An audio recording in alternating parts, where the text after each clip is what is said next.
Em nome do Pai, e do Filho e do Espírito Santo. Amém. Querida irmã, querido irmão, a paz do Cristo ressuscitado habita em vossos corações.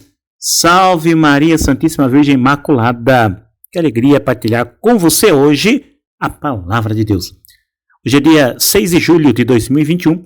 Estamos na terça-feira da 14ª semana do tempo comum. A primeira leitura, livro do Gênesis, capítulo 32, versículos 23 ao 33. De modo algum te chamarás Jacó, mas Israel, porque lutaste com Deus e venceste. Vamos ouvir, aliás, não só ouvir, rezar com o salmista o Salmo 16. Verei justificado vossa face, ó Senhor. Repete aí com o padre. Verei justificado vossa face, ó Senhor. Vamos ouvir atentamente o Santo Evangelho. Mateus, capítulo 9, versículos 32 ao 38. Naquele tempo apresentaram a Jesus um homem mudo, que estava possuído pelo demônio. Quando o demônio foi expulso, o mudo começou a falar. As multidões ficaram admiradas e diziam: nunca se viu coisa igual em Israel.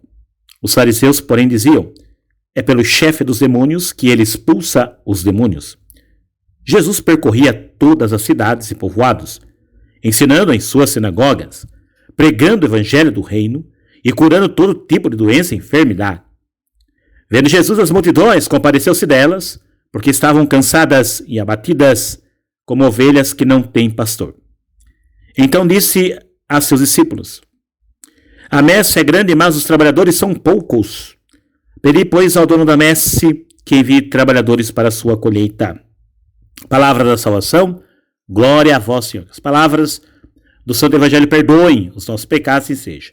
Peçamos ao Espírito Santo, doador de 7 dons que ilumine a nossa mente e nosso coração, para compreendermos bem a palavra que nos foi anunciada.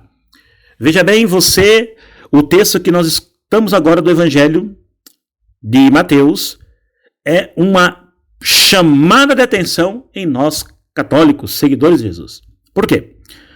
Trazem para Jesus um homem mudo que estava possuído pelo demônio. Quando foi expulso o demônio, o homem que estava mudo começou a falar. E as multidões ficaram admiradas e diziam: nunca se viu coisa igual em Israel. Por que eu digo que é um puxão de orelha, uma chamada de atenção de Jesus a nós, católicos, cristãos, seus seguidores? Por quê? Porque o mutismo da covardia tem muitas vezes encarcerado, aprisionado os cristãos dessa época, os católicos, nós. O que o padre quer dizer com mutismo da covardia? Bom, diante de um mundo tão plural, tão cheio de alternativas, tão cheio de seduções e propostas, ideologias, cada dia que passa aumenta, as empresas todas, essas empresas famosas, fazem campanhas em prol dessas ideologias, a gente fica cercado, parece que não tem mais para onde correr. Vou agora sabotar o Omo, vou sabotar o Burger King, vou sabotar a ESPN, vou sabotar todo mundo, porque essas corporações, essas empresas estão aí todas também inclinadas a trabalhar junto com essas ideologias progressistas. Aí você pode ficar assim caladinho, né? Eu posso ficar caladinho, a gente ficar quietinho, fazer o que tem que fazer. Nos engoliram com o capital, com a força do dinheiro. O que a gente faz? A gente tem que pregar o Evangelho de Jesus Cristo e a verdade da Boa Nova, independente se a maioria dos 7 bilhões do mundo concordam com essas ideologias ou não. Quando a gente sabe que no fundo, não se trata da maioria. Se trata da minoria, mas com muito poder de influências, e aí a gente fica todos acuados.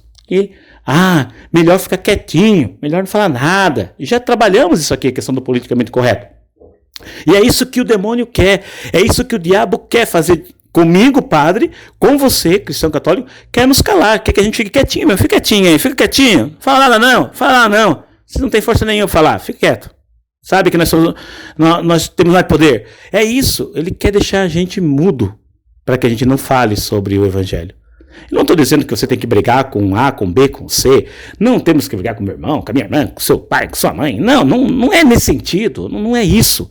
Eu estou falando da questão da vivência da fé. Aqui o que interessa para nós é a fé. Porque nós estamos trabalhando com reflexões do Evangelho, da Palavra de Deus. Para nós o que importa é a fé, para nós o que importa é a vida eterna. Então a gente não quer entrar aqui em conflito, em conluio com ninguém, nenhum dos nossos amigos, parentes, não é isso. Mas por ter amizade, por termos nossos vínculos afetivos com os nossos familiares, com os amigos, com pessoas da comunidade, esses vínculos, esses afetos, não podem nos calar diante do que a gente acredita na nossa fé católica cristã. Não sei que agora acredito que eu fui mais claro, entendeu? Então, se eu acredito em Jesus Cristo, se eu acredito na Eucaristia, se eu acredito no perdão dos pecados, se eu acredito na ressurreição da carne, se eu acredito no purgatório, no inferno, no céu, que o diabo atenta, que o diabo existe, que Jesus é mais forte que o diabo, que Jesus é forte que a força do mal, se eu acredito na Virgem Maria, se eu acredito na intercessão dos santos, se eu acredito em tantas coisas que são próprias da nossa fé, os valores cristãos, os dogmas da fé católica, se eu acredito em tudo isso, os meus afetos, os meus vínculos não podem me calar e impedir que eu professe essa fé. Então Jesus vai lá, expulsa o demônio daquele homem, e assim que o demônio é expulso, o homem volta a falar. Então, veja bem, peça a Deus hoje a cura de toda mudez que impede que você professe a sua fé em Jesus Cristo por medo de sofrer represálias nesse mundo caótico, longe de Cristo. Esse mundo que não quer saber de Jesus. Peça a Deus a cura da mudez. Senhor, afasta de nós todos os demônios, tudo aquilo que não pertence a Ti, que muitas vezes querem nos calar, prender nossa voz e impedir que nós professemos nossa fé. Tu és o Senhor, nosso Deus, e iremos lutar contra todas essas forças. Como na primeira leitura hoje, Jacó lutou. Olha que interessante, ali naquela val do rio, onde se poderia passar a pé, ele luta com um homem misterioso, que o próprio texto do Gênesis vai dizer que era Deus lutando com Jacó, e Jacó luta e briga e passa a noite inteira lutando. Aí o homem vai sair, esse espírito chegando ao amanhecer, Jacó fala, não vou parar de brigar enquanto eu não conseguir a minha bênção. Aí o homem fere ele na coxa, uma ferida de guerra, marca Jacó. É uma história muito bonita, muito interessante, porque diz assim que Jacó alcançou a bênção, porque ele não desistiu de buscar a bênção.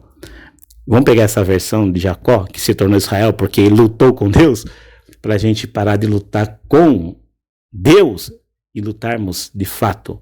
Aqui a luta de Jacó era buscando uma bênção, mas eu digo lutar com Deus no sentido de querer não fazer a vontade de Deus. E vamos lutar constantemente contra o pecado. Quantos de nós que abandonamos o homem velho, a mulher velha, e muitas vezes nos vemos ainda fazendo e repetindo coisas que a gente fazia naquele tempo que a gente estava longe de Cristo, naquele tempo que a gente ainda não estava convertido. Como é duro para nós nos livrarmos de alguns vícios, alguns pecados.